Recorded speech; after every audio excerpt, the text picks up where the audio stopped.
Hello guys, एक बार फिर से हमारे YouTube channel Agri by NRB में आपका हार्दिक स्वागत है। तो दोस्तों, आज हम बात करेंगे गायों की नस्लों के बारे में। और हमने पहले भैंसों की नस्लें का अध्ययन कर लिया है। हमने वो क्लासें आपने नहीं देखी अभी तक तो देख लें जाकर हमारे यूट्यूब चैनल पर। ठीक है दोस्तों, तो आगे शुरू करते हैं हम गायों की नस्लों के बारे में। इसी के साथ एक मोटिवेशन लाइन दे देता हूँ कि जिंदगी ने बहुत धक्के मारे हैं, पर हम भी कहाँ हारे हैं। हमें हराने की कोशिश जारी है, लेकिन उन कोशिशों पर हमारा हौसला भारी है। इसी के साथ हम शुरू करते हैं गायों की नस्लें। तो बात करते हैं हम। तो गाय का वैज्ञानिक नाम की बात करें तो गाय का वैज्ञानिक नाम है दोस्तों बोस टॉर्टस। ये दोस्तों इंडियन जो होती हैं उनका नाम होता है बोस टॉर्टस इंडिकस, देसी गाय जिसे कहते हैं। और विदेशी गाय का बात करें तो विदेशी गाय का वैज्ञानिक नाम बोस टॉर्टस होता है। ठीक है दोस्तों। और इसमें गुणसूत्र की बात करें तो गुणसूत्र 2n बराबर 60 होता है। कुल की बात करें तो कुल बोविडी होता है। ठीक है दोस्तों। और आगे तो बात करें तो इसकी विशेषता की कि भारतीय गायों और विदेशी गायों में क्या अंतर होता है। तो इसमें भारतीय गायों में कुब्बड़ पाई जाती है और विदेशी गायों में कुब्बड़ नहीं पाई जाती है। और इनमें तापमान अधिक सहन करने की क्षमता पाई जाती है भारतीय गायों में, और विदेशी में तापमान क्षमता प्रतिरोधक क्षमता कम पाई जाती है। ठीक है दोस्तों। और चारे आगे बात करें तो गाय में चारे खाने की आदत होती है जिसे गर्जिंग कहते हैं। और आवाज़ रंबाना जिसे गाय भैंस में रंबाना के जिसे को ब्लोइंग कहते हैं। ठीक है, रंबाना जिसे गाय अपनी आवाज़ करती है इसे रंबन ब्लोइंग कहते हैं अंग्रेजी में। ये सवाल पूछा जाता है कि ब्लोइंग क्या है, तो गाय और भैंस की रंबन आवाज़ जिसे रंबाना कहते हैं हिंदी में जैसे। ठीक है दोस्तों। और गर्जिंग होती है चारा खाने की आदत को। और देसी की विषय तो बात करें विशेषता की तो गायों के दूध में A2 किस्म की प्रोटीन एक इंजुलेटेड लिनोलिक अम्ल पाया जाता है जो धमनियों में रक्त विरोधी कैंसर रोग प्रतिरोधी होता है। गाय के जो देसी गाय होती है उसमें A2 किस्म की प्रोटीन होती है जो पाचन क्षमता अच्छी बनाए रखती है। और कंजुगेटेड लिनोलिक अम्ल पाया जाता है जो धमनियों में रक्त विरोधी जो रक्त को जमने से रोकता है, और कैंसर प्रतिरोधक क्षमता अधिक पाई जाती है।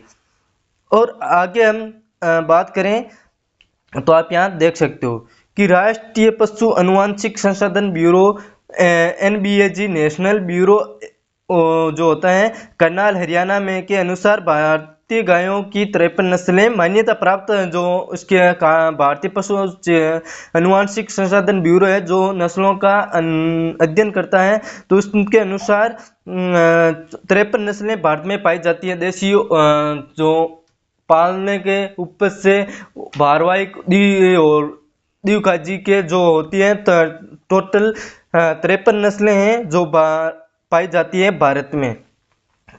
और आगे बात करें तो इन्हें उपयोगिता के आधार पर वर्गीकरण किया गया है। तो ये 3 भागों में बांटा गया है उपयोगिता के आधार पर। दुधारू नस्ल मिल्क ब्रीड्स, तो ये दुधारू से सिर्फ दुधारू के काम में ली जाती है, दूध के पर्पज से पाली जाती है। सिंध, साहिवाल, गिर, राठी। ठीक है दोस्तों, तो ये दुधारू से पर्पज से पाली जाती है। और आगे बात करें तो आगे है भारवाहिक नस्ल ड्रिप ब्रीड्स जो भारवाहिक जो दुधारू और बाहर ढोने में दोनों के कार्य में बाहर ढोने के काम में ली जाती है और दूध के पर्पज ज़्यादा उसमें नहीं देता है।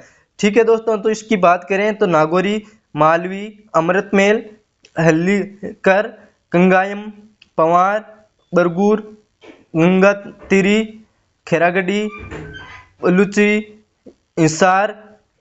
तो ये दोस्तों भारवाहिक नस्ल हैं जो बाहर ढोने के काम में ली जाती है और बाहरी कार्य जैसे के लिए काम में ली जाती है। आगे बात करें तो आगे द्विकाजी नस्ल है ड्यूल ब्रीड्स। तो इनकी बात करें जो भारवाहिक और दुधारू दोनों के काम में ली जाती है। बारवाक में थारपारकर, कांकरेज, हरियाणवी, अंगोरी, सांचोरी, मेवाती, डांगी, देवली, पंगा, नूरी, सीरी, निमाड़ी, गांव लाभ, कृष्णा घाटी जो दूध और बारवाक दोनों के पर्पज से पाली जाती है। ठीक है दोस्तों। और आगे बात करें तो गायों को दो प्रकार में बांटा गया है, देसी गायें और विदेशी गायें। भारतीय गायें भी कहते हैं देसी को। तो इनकी बात करें तो वैज्ञानिक नाम बोस टोटस देसी का बोस इंडिकस होता है। और गुणसूत्र की बात करें तो गुणसूत्र 2n बराबर 60 होता है। और कुल की बात करें तो कुल बोविडी होता है। ठीक है दोस्तों। और इसमें कुबड़ उपस्थित होता है देसी में, जिसे भारतीय। और विदेशी की बात करें तो विदेशी का वैज्ञानिक नाम बोस्टोटस है। और गुणसूत्र 60 ही होते हैं, कुल बोविडी होता है और कुबड़ उनमें उपस्थित नहीं होता। ठीक है दोस्तों। उसमें रोग प्रतिरोधक क्षमता नहीं पाई जाती है और तापमान अधिक सहनशील भी क्षमता नहीं पाई जाती है, ज़्यादा तापमान सहन नहीं कर सकती विदेशी। आगे बात करें तो आप यहाँ देख सकते हो कि देसी गायों ताप अधिक सहनशील, रोग प्रतिरोधक क्षमता पाई जाती है। इसे यूरोपीय देशों में जेबू तथा अमेरिका में टी कप के नाम से भी जाना जाता है। कि यूरोपीय देश होते हैं उनमें जेबू और अमेरिका में टी कप, जैसे एक इतना दूध कम दूध देती है जैसे एक कोप होता है उसके जैसा। अमेरिका की जैसी नस्लें हैं वो लगभग 5000 से 6000 प्रति लीटर ब्यात दूध देती है। और हमारे वाली 1500 से 2000। ठीक है दोस्तों। तो उनके मुकाबले बहुत कम दूध है, इसलिए उन्होंने कहा है कि टी कप काऊ के नाम से भी नाम दिया उन्होंने। विदेशी बोस्टोटस कुबड़ अनुपस्थित होता है। देसी गायों के को उपयोगिता के आधार पर 3 भागों में बांटा गया है। ठीक है। दो कौन कौन से? दुधारू, द्विकाजी, भारवाहक। तो इन्होंने 3 भागों में बांटा गया है। आगे बात करें तो आगे हम बात करेंगे दुधारू नस्ल, तो गिर के बारे में हम अध्ययन करेंगे। ठीक है दोस्तों। तो वीडियो को ज़्यादा से ज़्यादा सभी दोस्तों के पास शेयर कर दें ताकि सभी को जानकारी मिल सके। और कोई डाउट हो तो कमेंट करके बताइए, कोई समस्या हो तो समाधान करेंगे, कोई समझ में ना आया हो तो उसको समझाने की कोशिश करेंगे, वापस समझा देंगे अगले वीडियो में। ज़्यादा से ज़्यादा सभी दोस्तों के पास शेयर कर दें ताकि सभी को जानकारी मिल सके। ठीक है दोस्तों। और हमारे यूट्यूब चैनल को सब्सक्राइब कर ले और टेलीग्राम ग्रुप को भी ज्वाइन कर ले ताकि आपको पीडीएफ और अन्य कोई जानकारी मिले तो आपको टेलीग्राम के माध्यम से आपको उपलब्ध करवाई दी जाएगी।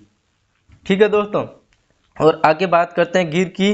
तो गिर का उत्पत्ति स्थान बात करें तो काठियावाड़ गुजरात का क्षेत्र वन क्षेत्र है। जो गुजरात का वन क्षेत्र है, फॉरेस्ट एरिया है गुजरात जो काठियावाड़, वहाँ पे वह ये गिर का उत्पत्ति स्थान है। और जाफराबादी का भी दर है। और जो उत्पत्ति स्थान था भैंस का वो भी काठियावाड़ गुजरात ही था। ये जंगल में पाई जाती है। इसका भारी भरकम शरीर होता है, माथा उभरा हुआ होता है ताकि जंगली जानवरों से अपनी रक्षा कर सके। ठीक है दोस्तों। और आगे इसकी वितरण देख सकते हो कि वितरण क्षेत्र इसकी अजमेर, भीलवाड़ा, चित्तौड़गढ़, उदयपुर में पाई जाती है। जो गुजरात से सीमावर्ती क्षेत्र हैं वहाँ पे पाई जाती है गिर। और इसके उपनाम की बात करें तो उपनाम इसे काठियावाड़ी जो काठियावाड़ में पाई जाती है, अजमेर में पाई जाती है इसे अजमेरी, रेंडा, रेंडी, देसान के नाम से भी जाना, जो देसी नाम इससे नाम से पुकारते हैं। जैसे काठियावाड़ में तो गुजरात का होगी इसे उत्पत्ति स्थान है इसलिए काठियावाड़।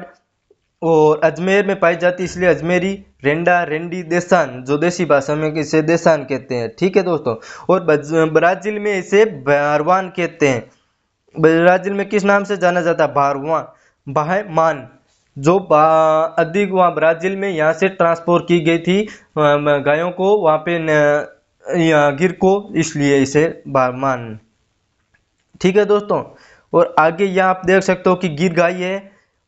इसके रंग की बात करें तो लाल, इसमें धब्बे वाइट ब्लैक धब्बे पाए जाते हैं, माथा उभरा हुआ होता है, सींग इसका अर्धचंद्राकार होता है और कान नीचे लटके हुए रहते हैं।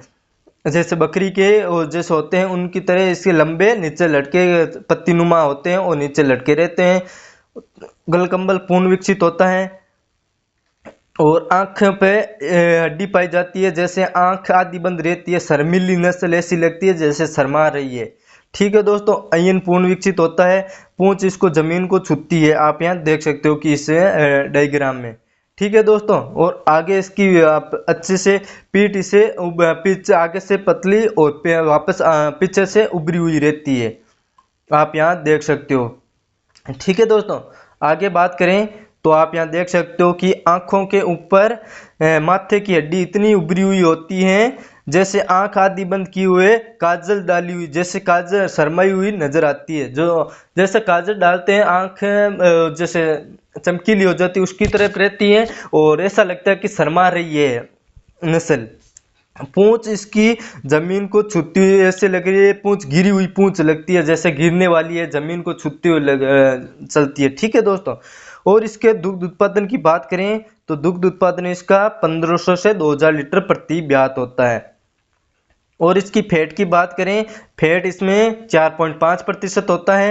और नर वजन की बात करें तो 440 केजी होता है, और मादा का नर का 540 केजी और मादा का 400 केजी होता है लगभग। ठीक है दोस्तों, और आगे बात करें तो आप यहाँ देख सकते हो कि ये हमारे YouTube चैनल है, सब्सक्राइब कर लें और ज़्यादा से ज़्यादा सभी दोस्तों के पास शेयर कर दें ताकि सभी को जानकारी मिल सके। और हमारे Telegram group Agri by NRB को आप ज्वाइन हो जाइए ताकि कोई भी जानकारी आए तो आपको उपलब्ध हो जाए, और ज़्यादा से ज़्यादा शेयर करें और YouTube चैनल को सब्सक्राइब कर लें।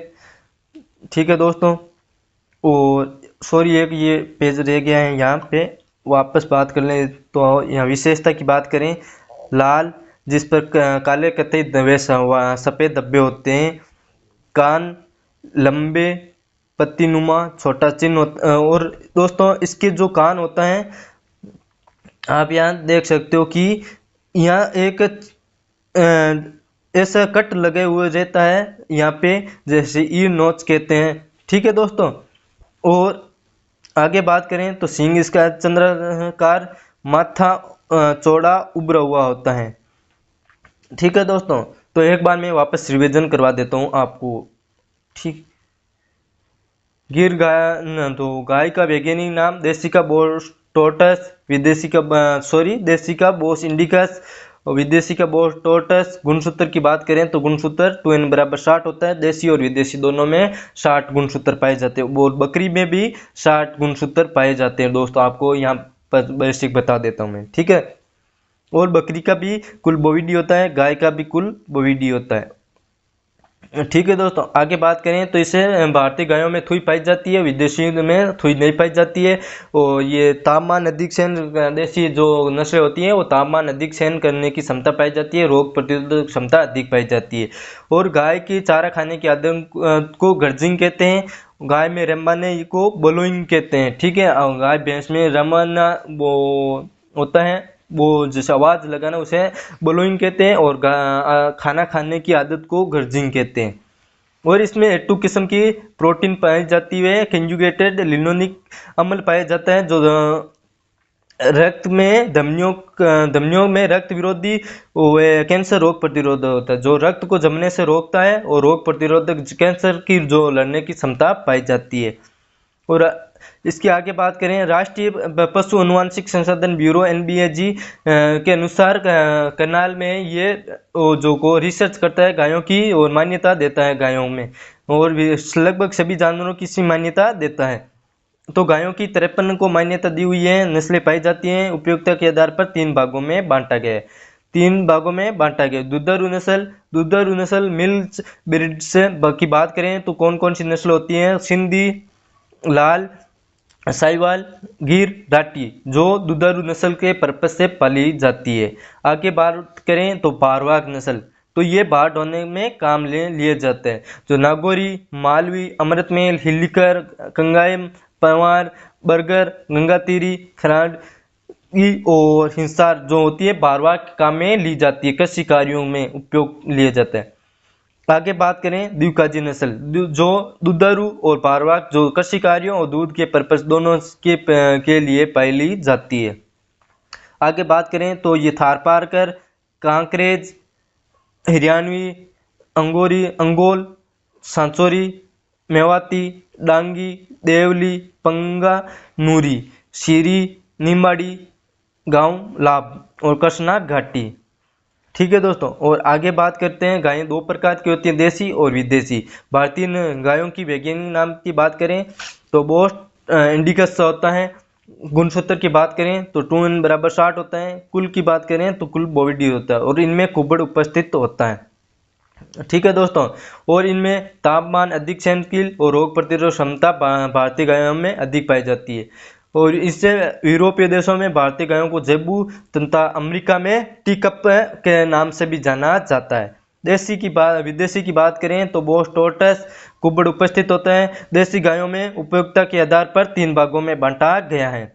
आगे बात करें तो गिर का उत्पत्ति स्थान काठियावाड़ गुजरात वन क्षेत्र है, वहाँ पे पाई जाती है। और जाफराबादी भैंस है, उसका भी उत्पत्ति स्थान काठियावाड़ गुजरात है, जो फॉरेस्ट एरिया है वहाँ का, गुजरात का, वहाँ पे उसका उत्पत्ति स्थान है इन गायों का और भैंस का भी। ठीक है दोस्तों, वितरण क्षेत्र की बात करें तो वितरण क्षेत्र जो गुजरात से सटा हुआ क्षेत्र है, भीलवाड़ा, अजमेर, चित्तौड़गढ़ और जयपुर, वहाँ पे पाई जाती है। उपनाम की बात करें तो काठियावाड़ी, अजमेरी, रेंडा, रेंडी, देसान, ब्राजील, इनमें इनसे वान मान के नाम से जाना जाता है।